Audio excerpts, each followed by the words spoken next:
Sa iba pang balita, QCPD nanawagan sa mga pulis na maging responsable sa paggamit ng social media at pagkakaroon o paggawa ng mga vlogs. Narito ang aking report.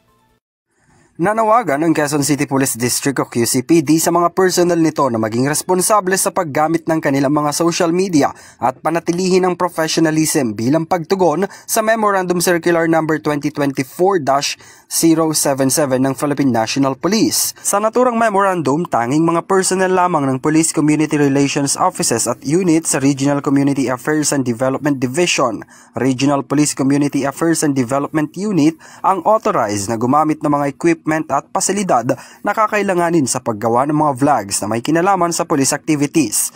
Maaari pa rin naman daw gumawa ng mga vlog ang mga pulis sa labas at oras ng kanilang trabaho, ngunit dapat na mahigpit na sumunod sa mga patakaran ng PNP sa social media.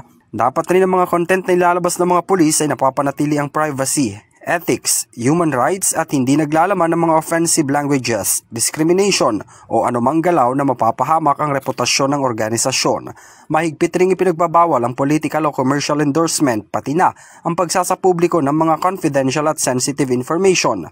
Binigyang diin ni QCPD Acting Director Police Colonel Randy Glenn Silvio na ang responsableng paggamit ng social media ay nagpapakita ng integridad ng isang pulis kapwa online at sa serbisyo.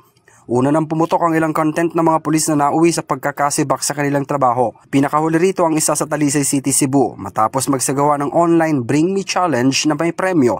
Nagalok ang pulis ng 2,000 piso sa sino mang makapagdadala sa kanya ng drug user at 5,000 piso naman para sa drug pusher. Ka og easy money for 2,000 pesos. Bring me 2,000 ha, drug user.